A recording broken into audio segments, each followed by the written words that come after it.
호산나 호산나. 새벽 찬양대 은혜로운 찬양 감사합니다. 주님이 예루살렘에 입성하신 것은 우리의 기쁨이지요. 참된 기쁨이지만 그 구원을 위해 예수님은 희생하셨습니다. 모두가 기뻐했지만 한 사람만큼은 그 희생에 슬퍼했습니다. 2025년 3월 13일 온라인 커뮤니티에서요, 6살 딴 유치원 수료식에서 받아온 나눔 배려상이라는 제목의 글이 게재되었습니다. 글 쓰는 딸이 수료식에서 받은 이 나눔 배려 상장을 보고 처음에는 기뻐하며 칭찬했지만 나중에 씁쓸한 마음이 들었다고 고백합니다. 이유는 6살이면 하고 싶은 것도 많을 텐데 딸은 친구들에게 나누고 배려하기 위해 자기가 하고 싶은 것을 양보하고 참았기 때문입니다. 이 딸아이의 그 마음을 생각하니까 너무 짠하고 안타까운 마음이 몰려왔다는 것입니다. 부모로서 솔직한 고백입니다. 물론 다른 친구들에게 나눔과 배려하는 것도 좋은 일이지만 그것이 내 아이의 희생을 통해서 이루어졌다면 마음이 좋기도 하지만 한편으로는 마음이 아픈 부분이 있다는 것이 사실입니다. 이탈리아 로마 성 베드로 성당에 있는 미켈란젤로의 피에타라는 작품도 이런 어머니의 심정이 담겨져 있습니다. 피에타란 이탈리아어로 그 뜻이 슬픔과 비탄이라는 뜻입니다. 작품은 십자가에 달려 돌아가신 예수님을 안고 슬피 우는 어머니 마리아의 심정이 담겨 있습니다. 세상 사람들에게 메시아일지도 모르겠지만 마리아에게 있어서 예수는 성령으로 잉태한 아들 10달 동안 뱃속에 품었잖아요. 그리고 30살 이전까지 예수님과 함께 살며 울고 웃었던 정말 천하보다 온 천하가 더 크지 못할 그런 귀한 아들입니다. 그런데 그런 아들이 아무 죄도 없이 십자가에 죽었습니다. 중세시대 신학자 성 보나벤투라는 그의 저서 그리스도의 삶에 대한 명상에서 이 성모 마리아, 이 어머니로서의 아들 잃은 이 마리아의 고통에 대해서 이 다음과 같이 고백합니다. 책 내용을 그대로 읽어드립니다. 이 어머니의 아픔이지요. 참을 수 없는 눈물을 흘리며 이리저리 그리스도의 손과 옆구리에 난 상처를 바라보았다. 그리스도의 얼굴과 머리를 바라본 마리아는 가시나간의 흉터를, 쥐어뜯긴 턱수염을, 침과 피로 더러워진 얼굴을 응시하였다. 무릎에 안고 있는 내 아들아, 너는 인류를 구원하기 위해서 내 자신을 희생하였구나. 나는 기뻐해야 할 이 구원의 행위가 너무나 고통스럽고 괴롭구나. 온 인류를 구원하시기 위해 죽으신 예수 그리스도, 그러나 마리아에게 있어서는 사랑하는 자기 아들을 잃어버린 고통이었습니다. 피에타는 그 감정을 고스란히 표현하고 있어요. 죽은 아들을 안고 바라보는 그 모습. 그런데 이 미켈란젤로의 피에타는요, 재밌는 것은요, 마리아만 예수님을 보신 것이 아니에요. 예수님의 얼굴을 정면에서 보시는 분이 계셔요. 피에타를 이 공중에서 찍으면 어떤 모습이냐면 이런 모습입니다. 그렇죠? 미켈란젤로는 예수 그리스도의 얼굴을 옆에서가 위에서 바라봤을 때 보이게 하셨어요. 이는 하나님께서 예수의 얼굴을 바라볼 수 있게. 하나님은 위에서 자기 아들 예수의 얼굴을 바라보았습니다. 예수님은 하나님에게 어떤 자녀였습니까? 마태복음 3장 17절 말씀에 보면 이는 내 사랑하는 아들이요 내 기뻐하는 자라고 예수님은 좋아하셨어요. 하나님은 좋아하셨습니다. 그런데 그 예수님이 십자가에 달려 죽으셨어요. 그 아들이 죽어간 모습을 하나님도 보셨다는 것입니다. 하나님의 사랑하는 아들을 죽인 이들은 바로 이런 사람들이었습니다. 시편 2편 1절에서 3절의 말씀 함께 천천히 묵상하겠습니다. 어찌하여 이방 나라들이 분노하여 민족들이 헛된 일을 꾸미는가? 세상의 군왕들이 나서며 관원들이 서로 꾀하여 여호와와 그 기름 부음 받은 자를 대적하며 우리가 그들의 맨 것을 끊고 그의 결박을 벗어버리자 하는도다. 세상의 많은 사람들은 하나님 믿지 않습니다. 하나님의 주권과 권위를 거부하고 헛된 일을 꾸미고 있다고 시편 2편 1절은 고백하고 있습니다. 그렇다면 헛된 일이란 무엇일까요? 헛된 일은 하나님의 주권과 권위를 떠나 인간이 스스로 권력을 가진 왕이 되려고 하는 시도입니다. 인간은 힘과 폭력을 통해 권력을 얻고자 갈등과 분열을 초래하였고, 이로 인해 희생당하는 건 누구입니까? 힘 있는 사람들은 절대 희생당하지 않아요. 가난하고 힘없는 자들은 희생당해요. 이 역사를 반복하고 있다는 것입니다.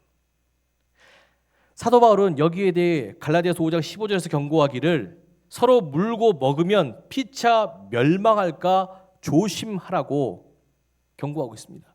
힘과 권력에 집착하는 길이 결국 멸망으로 이어진다는 것입니다.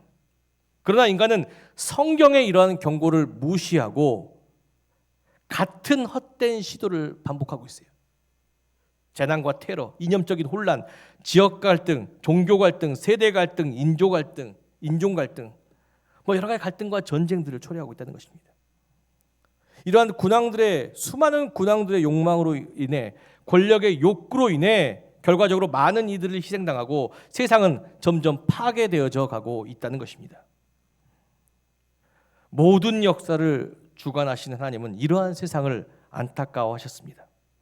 그리고 군왕들의 권력 욕구로 고통받는 가난하고 소외된 자들을 긍휼히 여기셨습니다. 그들을 위해서, 그들의 생명을 구원하기 위하여서 하나님은 그 아들 예수 그리스도를 그들을 보호할 새로운 왕으로 보내셨습니다. 예수 그리스도는 어떠한 왕입니까? 이사야서 61장 1절에서 2절의 말씀 보면 예수 그리스도는 기름 부음 받은 왕으로서 가난한 자에게 복음을 전하고 상한 마음을 치유하며 억눌린 자에게 자유를 선포할 사명을 가지셨음을 분명히 예언하고 있습니다. 그렇습니다. 예수 그리스도는 죄인과 병든 자 모든 이들에게 치유와 평안을 주신 참된 메시아이시며 왕이실 줄로 믿습니다. 많은 사람들은 그를 만나 평안과 위로를 얻고 그를 참된 왕으로 받아들이며 따랐습니다. 그러나 권력과 정치 이득에 집착한 자들은 예수를 거부하고 계략을 꾸몄습니다. 요한복음 11장 50절에 보면 대제사장 가야바는 한 사람이 백성을 위해 죽어서 온 백성이 망하지 않게 하는 것이 유익하다라고 말하며 예수를 따르는 모든 백성의 반란을 막기 위해서는 그들이 따르는 예수를 희생양으로 삼아 백성의 반란을 막고 자기들의 권력을 유지해야 한다고 주장했습니다. 이것이 하나님의 사랑하는 아들 예수 그리스도가 아무 죄 없이 십자가에 달려 죽으신 이유입니다. 하나님은 그 죽음을 바라보셨습니다. 그런데 하나님은 자기 아들의 죽음을 마리아와 같이 슬퍼하지 않으셨습니다. 시편 2편 4절의 말씀 보면 오히려 하나님은요 어떠셨습니까? 웃고 계셨습니다. 웃으셨다는 것입니다. 하나님의 웃음에는요 두 가지 의미가 있습니다. 첫째는 하나님은 예수를 희생시켜 자기 권력을 유지하려 했던 군왕들을 비웃으셨습니다. 이는 군왕들의 악한 의도를 하나님의 선한 계획으로 바꾸셨기 때문입니다. 그들은 예수 한 사람의 희생을 통해 자기 권력을 유지하고자 했지만 하나님은 예수 한 사람의 희생을 통해 모든 민족을 구원할 계획을 모든 사람들에게 보이셨다는 것입니다. 그들의 악한 계획도 누구 안에 있다고요? 하나님의 계획 속에 있다는 것이에요. 그러니까 그들을 비웃으신 것이에요. 둘째, 하나님의 웃음은요, 아버지의 뜻을 이루기 위해 십자가에 못 박힌 아들을 본 기쁨의 웃음이었습니다. 연약한 모습에도 예수 그리스도는 끝까지 세상의 권세에 굴복하거나 타협하지 않고 십자가의 죽으심으로 아버지의 선하신 계획이 진짜 이루어졌다라는 사실을, 그럼으로써 그 선한 계획을 통해서 누구를 살려요? 이 땅을 살리고 이 땅에 가난하고 소외된 자들을 살렸다는 것을 보이심으로 우리를 향하신 하나님의 사랑과 영광을 드러내셨다는 것입니다. 그렇다면 예수 그리스도를 통해서 보이신 하나님의 선하신 계획은 과연 무엇일까요? 요한복음 12장 23절에서 26절 말씀은요, 그것에 대해, 이 선하신 계획에 대해 이와 같은 것이라고 말하고 있습니다. 요한복음 12장 23절 26절 말씀 천천히 묵상하겠습니다. 예수께서 대답하여 이르시되 인자가 영광을 얻을 때가 왔도다. 내가 진실로 진실로 너희에게 이르노니 한 알의 밀알이 땅에 떨어져 죽지 아니하면 한 알 그대로 있고 죽으면 많은 열매를 맺느니라. 자기 생명을 사랑하는 자는 잃어버릴 것이요 이 세상에서 자기 생명을 미워하는 자는 영생하도록 보존하리라. 사람이 나를 섬기려면 나를 따르라. 나 있는 곳에 나 섬기는 자도 거기 있으리니 사람이 나를 섬기면 내 아버지께서 그를 귀히 여기시리라. 아멘.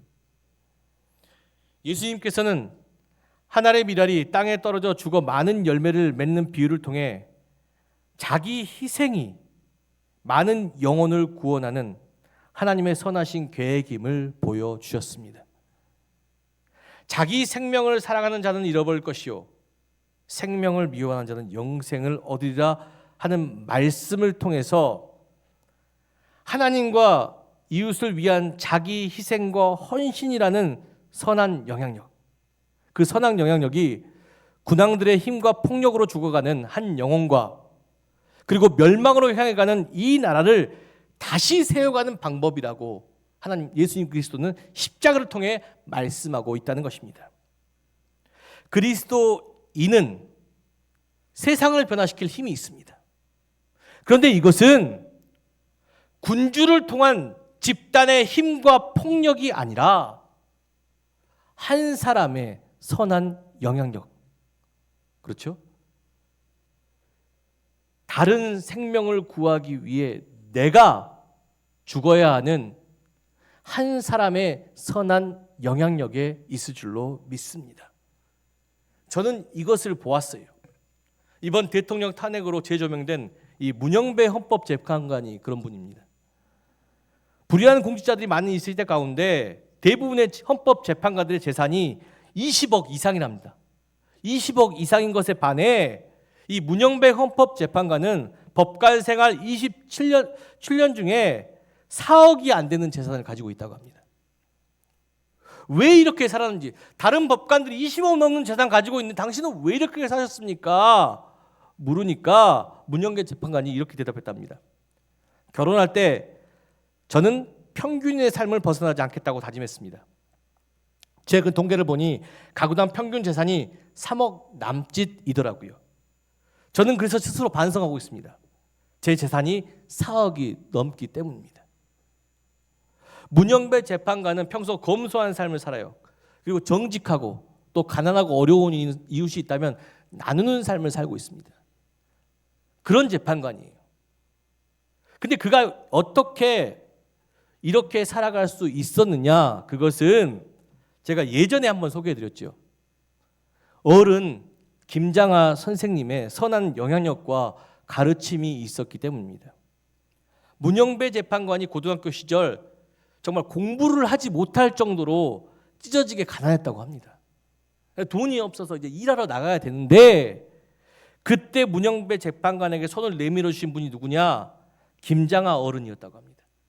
김장하 어른은 문영배 재판관이 가난 걱정 없이 공부할 수 있도록 모든 생활비, 책값, 학비 모든 것을 다 자신의 재산으로 다 지원했다고 합니다. 다 지원했어요. 그래서 이 김장하 어른의 도움으로 문영배 재판관 대학생활을 잘 마치고 사범대학을 합격하고 이제 판사가 되어서 이제 김장하 어르신을 인사하러 갔답니다. 갔는데 그 자리에서 문영배 재판관에게 이 김장하 어른은 다음과 같은 말을 했습니다. 뭐라고 했냐면, 내게 고마워할 필요는 없다. 나는 이 사회에 받은 것을 너에게 줬으니 갚으려거든 내가 아닌 이 사회에 갚아라. 이 김장하 어른의 한마디가 문영배 재판관의 평생, 앞으로 법관 생활 평생에 그런 어떤 머릿말이 되었다는 것이, 모토가 되었다는 것이. 이후로 그는 공의로 판결하고 정직하게 살아가고 어려운 사람이 있다면 나누어 줄 수 있는 올바른 재판관이 되기 위해 노력했다라는 사실이에요. 자신의 것을 내어 남을 섬긴 한 사람의 선한 영향력이 불효가 가득한 이 시대 가운데 공의로운 한 재판관을 만들 수 있는, 헌법 재판관을 만들 수 있는 능력이 되었다는 것입니다. 저는 이런 예수의 마음을 품은 사람들이 사회 각계 각층에 퍼져서 선한 영향력을 퍼뜨려야 된다고 생각합니다. 힘과 폭력을 통한 자기 영향력은 세상을 멸망시킬 뿐이지만 하나의 미랄이 되어 나는 죽고 많은 이를 살리는 선한 영향력은, 예수를 닮은 선한 영향력은 반드시 무너져가는 이 사회를 다시 한번 회복시킬 수 있게 될 줄로 믿습니다. 정말 이 선한 영향력을 가진 사람이 대통령이 되고, 이 선한 영향력을 가진 사람들이 정치인이 되고 법관이 되고 의사가 되고 선생님이 되고, 그리고 또 가정주부가 되고 직장인이 되고 부모가 된다면 갈등과 분열로 인해 무너져가는 이 시대가 얼마나 살기 좋은 세상이 되겠습니까? 이 땅을 멸망시키고 회복시키는 것, 이 땅을 지옥으로 만들고 하나님의 나라로 만드는 것 어디에 있습니까? 결국 우리 마음 안에 있을 줄로 믿습니다. 우리가 누구를 주인으로 모시고 살아가느냐. 여러분의 마음에 여전히 힘과 폭력의 군주를 주인으로 모시고 살아갑니까? 그것을 갈망하고 있습니까? 아니면 자기 희생과 헌신의 예수를 주로 모시고 살아가고 있습니까? 하나님은 하나의 미랄이 되어 이 땅에 선한 영향력이 되어준 자랑스러운 아들의 죽음을 바라보며 슬퍼하시기보다 기뻐하시며 다음과 같이 말씀하셨습니다. 시편 2편 7절과 9절의 말씀 함께 보겠습니다. 내가 여호와의 명령을 전하노라. 여호와께서 내게 이르시되 너는 내 아들이다. 오늘 내가 너를 낳았도다. 내게 구하라. 내가 이방 나라를 내 유업으로 주리니 내 소유가 땅끝까지 이르리로다. 내가 철창으로 그들을 깨뜨리며 질글같이 부수리라 하시도다. 아멘. 하나님은 고통 중에 생명을 얻으신 예수님, 하늘의 미랄이 되어 많은 생명을 얻으신 예수님 자랑스럽게 선포하시죠. 너는 내 아들이다. 그러면서 특별한 약속을 주셔요. 뭡니까? 내게 구하라. 하나님의 자녀이면 원하는 것 무엇이든지 내가 이루어 주겠다. 또한 뭡니까? 하나님께서 너를 통하여서 이 철창을 부수리라. 불우한 이 시대를 하나님의 공의로 부술 것이라는 사실이에요. 그러니 걱정하지 말고 너는 세상 앞에 담대히 서라는 것입니다. 이것은 예수를 향한 메시지임과 동시에 우리를 향한 메시지일 줄로 믿습니다. 사랑하는 성도 여러분, 그리스도인이라면 자랑스러운 아들, 딸이 되어야 될 줄로 믿습니다. 하나님의 자랑스러운 아들, 딸은 어떤 존재입니까? 큰 교회를 만들고 세상에 큰 권력을 유지하고 세상의 정치인들과 결탁하여서 세상을 좌우하는 아들, 딸들이 자랑스러운 아들, 딸들이 아닙니다. 하나님의 자랑스러운 아들, 딸은 하늘의 미랄이 되어 나는 죽고 가정을 살리고, 나는 죽고 교회를 살리고, 나는 죽고 세상을 살리고, 내가 죽어야 선한 영향력을 행사할 수 있지 않습니까? 그죠? 내 희생과 섬김을 통하여서 가난한 한 영혼을 구원할 수 있는 자녀. 그런 성도를 하나님께서 너는 내 아들이다, 너는 내 딸이다 하며 기뻐하시며 뭐라고 말씀하십니까?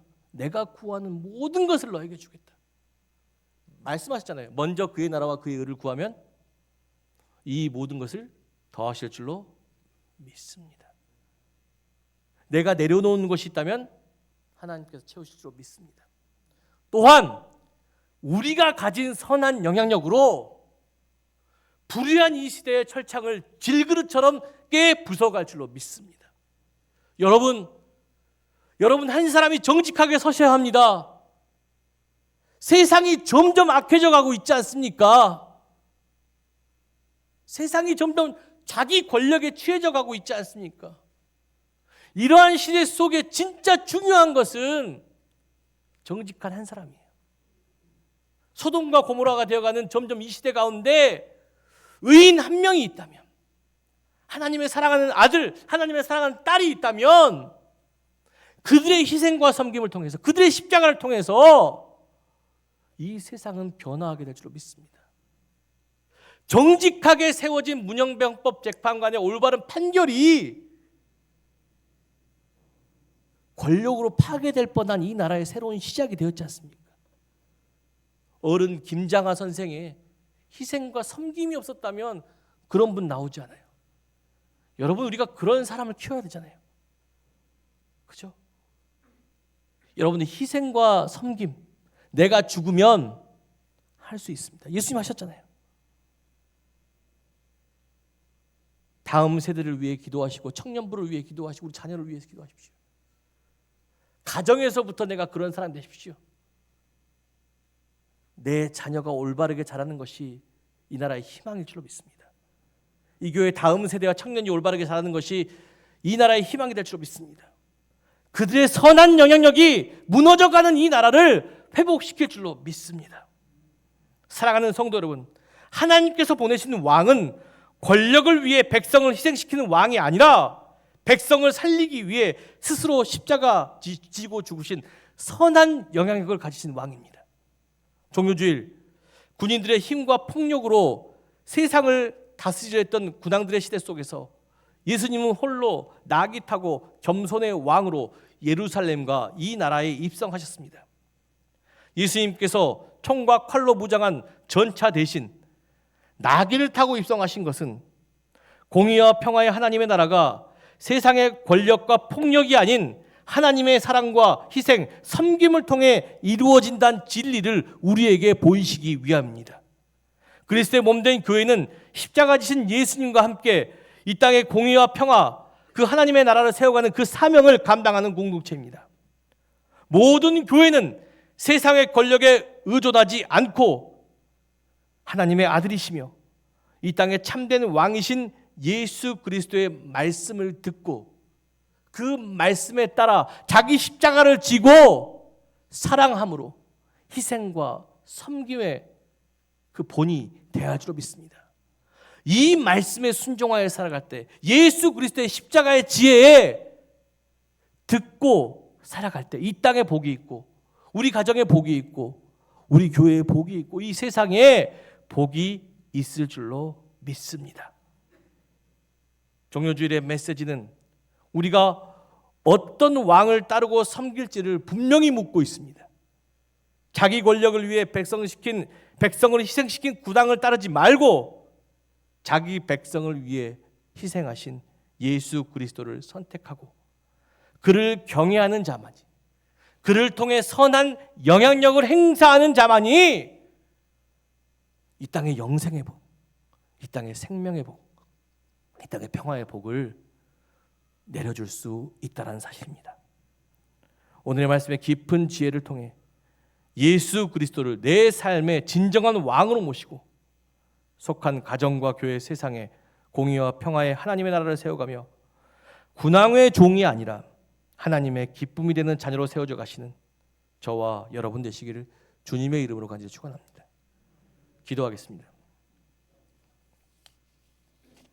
하늘과 땅의 주인이신 하나님, 우리는 우리의 마음속에 어떤 왕을 섬기며 살아가고 있는지 돌아봅니다.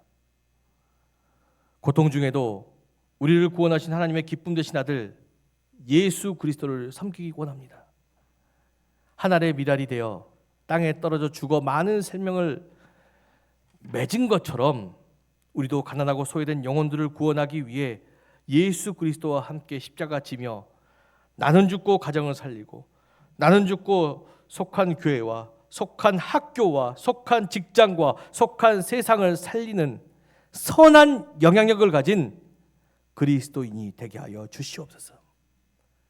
세상을 풍요롭게 변화시키는 것은 힘과 폭력이 아니라 우리가 짊어진 십자가의 선한 영향력에 있을 줄로 믿습니다. 누군가를 위해 자신을 내려놓고 헌신함으로 하나님의 기쁨이 될 수 있는, 세상을 변화시켜 갈 수 있는 그런 복의 근원되는 하나님의 자녀가 되게 하여 주시옵소서. 우리를 살리시기 위해 지금도 십자가 지고 죽으신 우리 구주 예수 그리스도의 이름으로 간절히 기도드렸습니다. 아멘.